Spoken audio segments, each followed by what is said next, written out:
the Big Dipper. It was a Tuesday afternoon in late May 1972. The half-term school holidays in London had turned Battersea Funfair into a paradise of laughter. Amidst the amusement stalls and giant Ferris wheels, dozens of children were jostling to get on the Big Dipper, the park's most famous wooden roller coaster, which had been in operation since 1951.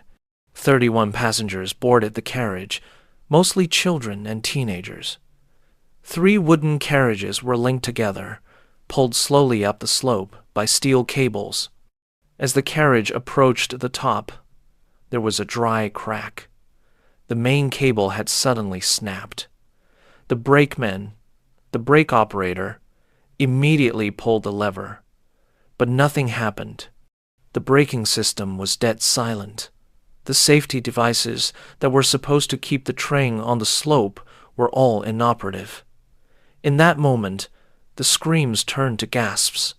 The children's eyes turned to panic. The train was hurtling downhill at a terrifying speed. Within seconds, it had hit the bottom of the track. The first car was ripped off the track, smashed through the wooden railing, and plummeted 15 feet to the ground. The 2 cars behind were dragged along, flipped open, and the passengers were thrown into the air. The sound of splintering wood, the clanging of metal, and muffled screams were drowned in the chaos. When the dust settled, 5 children lay motionless, and 13 others groaned in the rubble.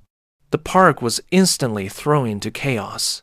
Ambulance sirens blared, but the entrance was blocked by a crowd of onlookers.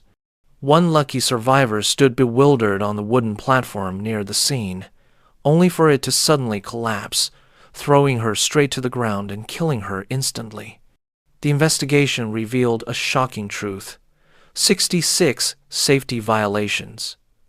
The steel cables were worn out, the brakes were broken, and the anti-rollback device had been removed. The accident became an indelible stain in the park's history. A seemingly harmless game, just for a few minutes of entertainment, has become a death sentence. When carelessness and greed for profit take precedence over safety, the price to pay is the lives of innocent children. Hell Train. On the evening of the 3rd of February 2015, rush hour in New York, a 9-year-old woman driving a Mercedes SUV was trying to find a way around an unfamiliar neighborhood to avoid traffic on the freeway. It was dark, the streetlights were sparse, and the small road led her right to a notoriously dangerous railroad crossing. The red warning lights flashed, and the railroad barrier lowered.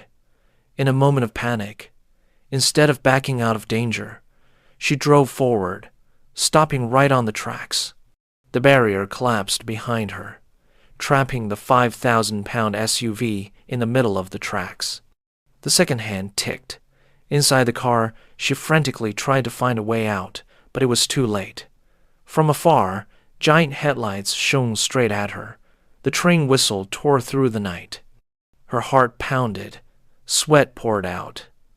The train was packed with people, rushing forward at an unstoppable speed. The terrifying collision. The SUV was crushed, dragged nearly 1,000 feet along the tracks before it was blown to pieces. But the tragedy didn't end there.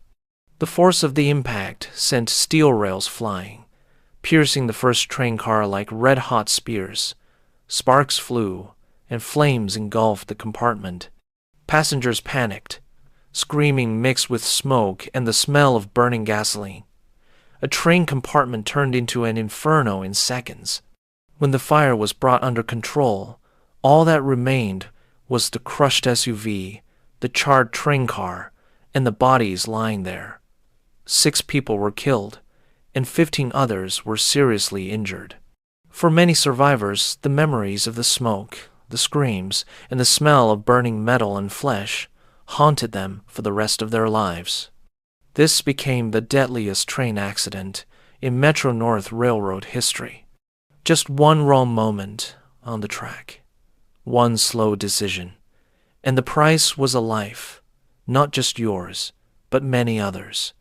Alcoholic love. Alcohol has never been a good solution for love wounds. Yet one night, in late September 2006, in the middle of a quiet Dallas city, Kevin, a guy who had just gone through a breakup, found it as an escape.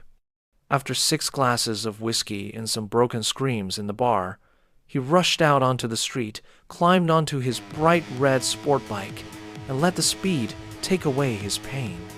The engine roared loudly and echoed in the dark night. Kevin revved the engine and drove away like a reckless person. Alcohol blurred his vision, but in that euphoric feeling, he felt like he was immortal. The straight road ahead was like a private racetrack. He pulled the handlebars, raising the front wheel in the air in an arrogant wheelie. For a moment, Kevin thought he was flying, but the drunken balance was just an illusion. The front wheel slammed into the road, the bike swayed violently, the steering wheel shook violently, the car body thrashed like a wounded animal. Kevin tried to hold on, but all reflexes were a beat slower. His heart was pounding, cold sweat was dripping down his spine, and right in front of him, low and motionless, a cast iron fire hydrant stood waiting. The first impact crushed both legs, but the body continued to move forward by inertia. The hexagonal cap of the hydrant slammed straight into his groin, through his pelvis, tearing open his abdomen. Bones were broken, internal organs were crushed. Kevin was bent over, hanging on the cold iron block. Then, bang! The pressure broke the main valve. A giant column of water shot straight up into the sky, mixing with red blood and spreading on the road. He died instantly, without a chance to scream. The sound of the engine stopped, replaced by the sound of water gushing. Passers-by stopped, stunned by the scene that was both an accident and an execution. The police and ambulance arrived, but only to cover the body stuck in the hydrant with a white sheet. The autopsy report confirmed the force of the impact at 60 miles per hour was enough to completely rupture the pelvis, causing instant death from shock and blood loss. A fall, and there was nothing left to save. Sometimes the pain of love can be resolved in many other ways, but Kevin chose speed and alcohol, and just 1 minute of mistake he paid with his life. Manhole incident. Chicago, a hot June afternoon in 2016. The city was bustling. The traffic was jammed on the main roads. In the middle of the crowd, Marcus, a diligent delivery man, was trying to complete his last delivery after a 10-hour shift. Sweat was pouring under his coat, but he could only think of dinner and the bed waiting for him at home. Marcus weaved through every gap in traffic on his familiar motorcycle. He did this every day, like a reflex, a twist of the throttle, a deft maneuver, nothing dangerous, just a professional habit. And for him, the road ahead seemed to belong to him. Right in the middle of the intersection, a small, almost invisible detail, a cast iron manhole cover, placed less than an inch off-center. A trivial mistake by the maintenance crew, but at 40 miles per hour, it turned into a deadly trap. The front wheel bounced, a loud clang rang out. The manhole cover swung upright, glinting like a giant knife in the traffic. Marcus didn't have time to dodge. Bam! His chest slammed straight into the sharp iron edge. The blow sliced his body from the stomach down to the pelvis. His organs erupted, splattered on the road. He was thrown off the bike, his hands still unconsciously clawing at the air. And for a few brief seconds he was conscious, struggling to stand before all his strength gave out. The crowd of passers-by, stunned by what looked like an execution. Some screamed. Others covered their mouths to stop themselves from vomiting. When the paramedics arrived, Marcus was still breathing, his eyes pleading for help. But the wound was too deep, the blood loss was too much. He died on the way to the hospital.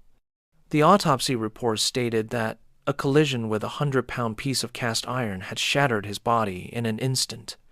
Sometimes, the smallest mistake, an inch out of place, a seemingly trivial collision, was enough to end a life. A manhole cover placed incorrectly, a life lost forever.